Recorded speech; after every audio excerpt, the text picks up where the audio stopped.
Amigas y amigos, seguimos en estos cortos teológicos. El domingo anterior terminamos con la reflexión sobre la encarnación y la Epifanía a partir del texto litúrgico del prólogo del Evangelio de Juan, ¿no? Que culmina en el versículo 18 diciendo que a Dios nunca lo ha visto nadie. Nunca lo ha visto nadie. Sin embargo, el unigénito de Dios que está en el seno del Padre, el Hijo, solo Él nos lo ha dado a conocer, nos lo ha revelado. Entonces, Jesús es la epifanía de Dios. ¿Ya? Y me ha visto a mí, el visible, ha visto al Padre, dirá una vez Juan también, ¿no? Ahora, ese Jesús, para poder ser accesible, visibilidad, tiene que entrar en el mundo humano de la visibilidad. Y ahí es el testimonio también del ser humano sobre el misterio de la persona de Jesús, ¿no? Ese ser humano mediador es la figura de Juan Bautista, ¿ya? Que aparece en el Evangelio litúrgico de hoy, ¿no? Juan Bautista. El mismo prólogo de Juan que comentamos la semana pasada ya incluye a la figura de Juan en el comienzo, ¿no? Cuando dice en el versículo 6: hubo un hombre enviado por Dios, el cual se llamaba Juan. Este vino como testimonio, para dar testimonio de la luz, a fin de que todos creyeran por medio de él. Él no era la luz, sino un testimonio de la luz. Y después, en el versículo 18 dirá, 16 allá, porque dice, Juan testificó de él diciendo: este es de quien yo decía, el que viene después de mí es antes de mí, porque era primero que yo. De su plenitud reclaman todos, gracia sobre gracia, porque la ley fue dada por medio de Moisés, la gracia primera, ¿no? Pero la gracia y la verdad vinieron por medio de Jesucristo. Antijáritos, usa la preposición anti, o sea, la gracia en contradicción de la gracia anterior, anti, ¿no? La gracia primera, la de Moisés, la de la ley, queda superada por la gracia que representa la irrupción de Jesús, ese verbo encarnado que está en el seno del Padre y que en Jesús se nos revela. La figura del Bautista remite entonces a la figura de Jesús, ¿ya?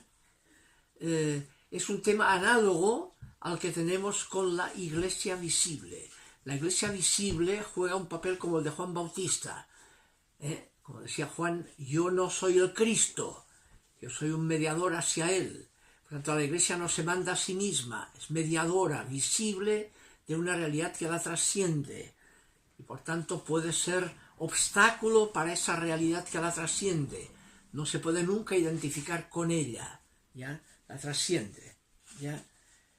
Por eso el Evangelio litúrgico de hoy culminará, capítulo 3, ¿no?, con la diferencia que hace el mismo Bautista. Dice: yo les bautizo en agua, pero el que viene detrás de mí, yo no soy digno de separarle, o sea, de desabrocharle la sandalia, él los bautizará en el Espíritu Santo y en fuego, ¿ya?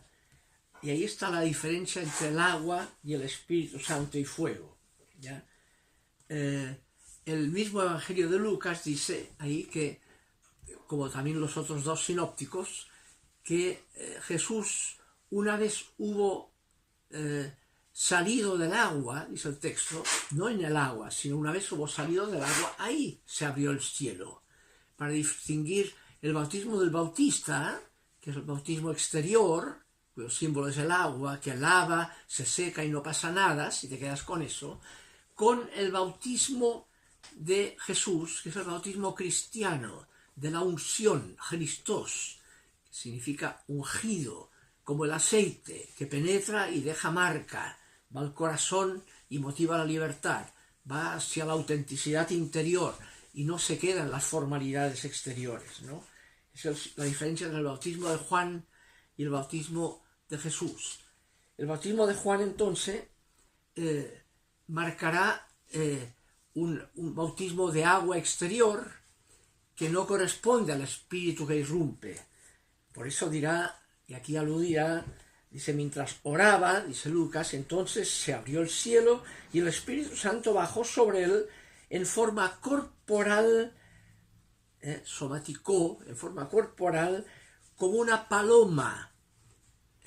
Y hace alusión a la paloma de Génesis 11:8, el diluvio, de que supera el diluvio, y vuelve con una rama de olivo, vuelve como aceite. La paloma es símbolo del bautismo cristiano, que es como el aceite, que unge, que penetra como el aceite, no como el agua que se queda afuera y se seca. Esa es la importancia de poner aquí la forma corporal de la paloma, ¿ya? La paloma significa el olivo de aceite, o sea, la unción, no el lavatorio, sino la unción, ¿ya? Y ahí dirá, tú eres mi hijo amado, aludiendo al Hijo de Dios que está en el seno del Padre, a quien he elegido, como la irrupción del reino, la irrupción de lo que Dios es, ¿ya? Aquí uno puede profundizar en esta perspectiva, ¿no? En textos paralelos al texto de Lucas de hoy, ¿no? Como Mateo 9, dice que tenía un problema Jesús porque los fariseos lo criticaban porque comía con los publicanos y pecadores. Come con publicanos, ¿no? Se ensucia las manos con la gente impura. Y entonces Jesús le responde, yo he venido, Dios quiere misericordia, no sacrificios. Eso es conocer a Dios y no los holocaustos, ¿no? El mismo Evangelio de Mateo dice que los discípulos de Juan Bautista también tuvieron problema y le van a los discípulos de Jesús a preguntarles, ¿cómo es que ustedes no ayunan? Y nosotros ayunamos, sacrificio, ¿no? Ascesis, ¿no? Y entonces Jesús les dirá, yo no he venido a separar el grano de la paja, como apóstol al Bautista, a ser un hacha que corta el árbol y si llegas tarde quedas fuera. No he venido a separar grano puritanamente, dejando fuera todo lo que es paja, y aquí solo quiero grano. He venido a transformar la paja en trigo, no a separar el trigo de la paja, ¿no? Y entonces el tema del reino, por eso el Evangelio de Mateo, capítulo 11 y paralelos, ¿no? Marca que el Bautista tuvo problema al estar preso en la cárcel. Herodes lo metió preso y escuchar lo que Jesús hacía y decía, empezó a tener problema, la crisis de fe de Juan Bautista. No le cuadraba lo que hacía Jesús con lo que el Mesías tenía que haber hecho, la separación entre buenos y malos, justos e injustos. Y manda a algunos discípulos suyos desde Maqueronte, donde estaba encarcelado, a preguntar a Jesús honestamente, ¿no? ¿Eres tú el que tenía que venir o hemos de esperar a otro? Me precipité al bautizarme y no era el Mesías, no era el ungido el que esperaba. Y es cuando Jesús hace alusión a un texto que se ha vinculado con el Bautista, que es el texto citado en la regla de los esenios puritanos de Qumran, ¿ya? Que probablemente alguna relación podía tener con ellos el mismo Bautista, ¿no? Un discurso puritano, admirable y puritano, ¿no? Y ahí los esenios distinguían y decían que todo aquel que esté manchado con alguna de las impurezas del hombre no podrá entrar en la asamblea.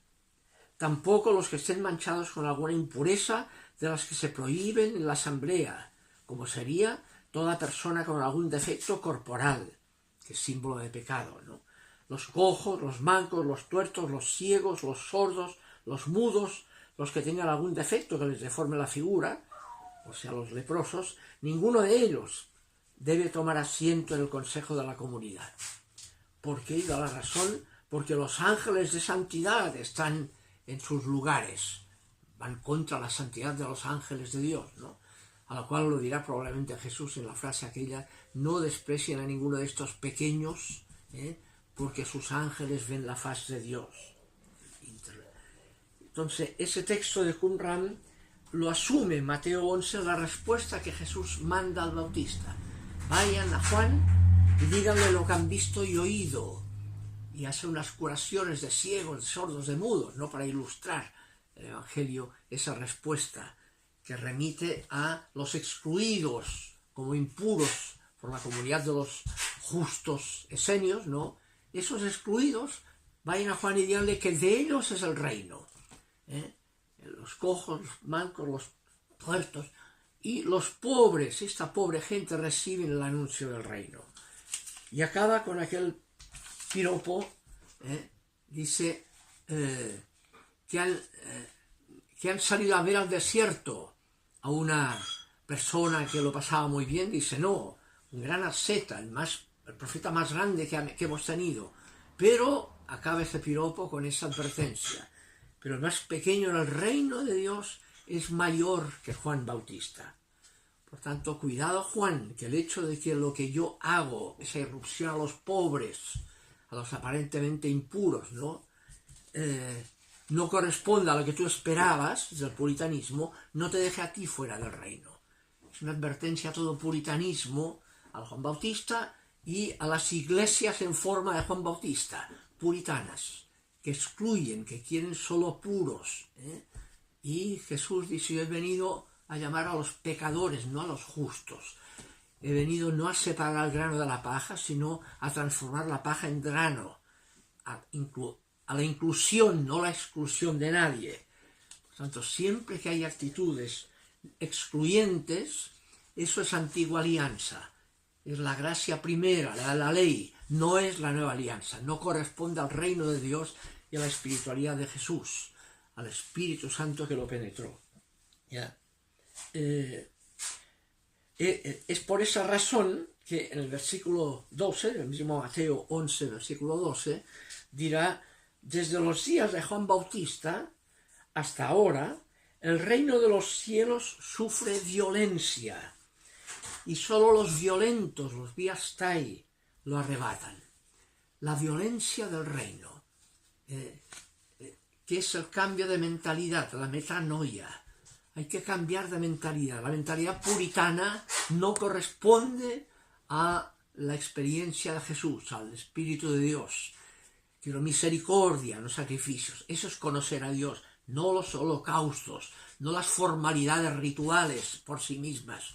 Y la búsqueda angustiada de formalidades rituales, de no tocar, de tener las formas previas al concilio, todas las formas, o si no se traiciona. No, Dios, la violencia es cambiar esa mentalidad. Lo que hizo el Vaticano II, un tremendo cambio de mentalidad que violentaba las formas antiguas, como el Evangelio violenta a la primera forma de antigua alianza. ¿Ya?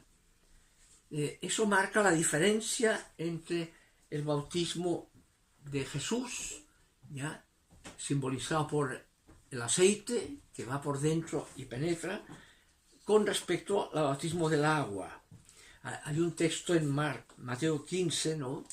Y paralelos, en que se da esa misma violencia cuando criticaban a Jesús porque no se purificaba las manos, no aceptaba ciertos rituales, y lo critican. Y entonces Jesús aclara, mira, todo lo que se toca con las manos, sea lo que sea, eso se lleva a la boca, ese alimento va y se tira al excusado. Y la única vez que sale el excusado en todo el Evangelio. Deja los rituales de purificación externos a la altura del WC, ¿no? Es una tremenda... Dice, lo que deja impuro es lo que se gesta en el corazón, va por dentro. Es ahí donde se gestan todos los malos deseos, las calumnias, los adulterios, etc. Eso deja impuro. Pero lavar con las manos sucias no deja impuro al hombre. No sean cosificador de purificaciones exteriores, porque eso no corresponde al reino. Hay que ir al corazón y ver autenticidad. Donde hay autenticidad hay reino de Dios. Donde hay formalidades que no transmiten autenticidad, estamos, digamos, en el bautismo de agua. Y ese es el significado del bautismo cristiano. Quizá la mejor definición del bautismo cristiano es la que describe la primera carta de Pedro, en el capítulo 3, da un simbolismo de Noé, las aguas del diluvio, y dice: el bautismo que corresponde a esto ahora nos salva, no quitando las inmundicias del cuerpo, sino como la conciencia o la tendencia de una buena conciencia hacia Dios mediante la resurrección de Jesús. El bautismo cristiano es una conciencia buena hacia Dios, la buena conciencia, sine eideseos agaces, la buena conciencia. Por tanto, va por dentro. Y ahí viene el tema, entonces, ¿qué pasa con los bautismos de las guaguas, no? Que se bautizan, ni se enteran de nada, no son capaces de tomar conciencia de nada, y sin embargo es el bautismo. Y eso es el profundo significado del bautismo cristiano, que es la gratuidad. Celebramos en el bautismo que lo fundamental es gratis, es incondicional, sin ninguna condición previa. El bautismo es la celebración de la gracia, no es lo que la produce, no es el bautismo el que produce la gracia, lo celebra. La gracia es gratuita, sin condiciones previas, ¿ya? Entonces, celebramos precisamente porque la guagua no se entera de nada, queda claro de que antes de que levantes el dedo ha sido marcado con un signo que celebra que eres objeto de gracia incondicionalmente, ya, sin ninguna condición previa. Cuando te enteres y tomes conciencia, podrás tú decidir en la línea de lo que significaba tu bautismo. Y eso será la diferencia de la confirmación, y después se diferenció del bautismo, ¿no? Para asumir el que ha sido bautizado inconsciente, pero que la comunidad celebraba precisamente esa buena conciencia de que somos objeto de gracia, sin condicional, después podrás asumirlo y hacerlo en tu propia conciencia, asumir ese significado. Por eso el aterrizaje final de esta misma temática en el Concilio Vaticano II explica el final del capítulo primero de Gaudium et Spes, ¿no? Cuando celebrando el significado del sacramento, que celebra la gracia, no la produce, es pelagiano, es un pelagianismo litúrgico, ritual, creer que son los sacramentos los que dan la gracia. No, la gracia es gratuita, Dios es primero, no supone primero lo otro, sino que aquello otro celebra que Dios es primero. Y eso es lo que hay que predicar, eso es la buena nueva, la incondicionalidad. Y por eso dice que la mediación que celebra la sacramentalidad explícita en las comunidades creyentes será precisamente esa gratuidad, y por eso todo eso que se celebra en el sacramento es válido no solo para los que creen en Cristo, sino para todos los hombres de buena voluntad. Es como la buena voluntad de 1 Pedro, ¿no? La sine eideseos agaces, la buena conciencia como símbolo del bautismo. En todos los hombres de buena voluntad, en cuyo corazón actúa la gracia de un modo invisible. Siempre es invisible la gracia. ¿Qué quiere decir? Aunque no haya la visibilidad sacramental, hay gracia.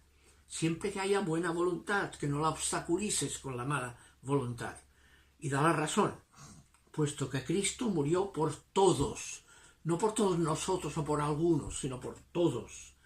Y la vocación del ser humano es una sola, es decir, la vocación divina. Por tanto, debemos creer que el Espíritu Santo ofrece a todos la posibilidad de que en la forma solo de Dios conocida, aunque no haya la mediación sacramental, se asocien todos a lo que significa el misterio pascual. Eso es el verdadero significado del bautismo cristiano. Bien, dejémoslo hoy aquí, seguiremos el próximo día en este significado que deriva del significado original de la Navidad y la Epifanía.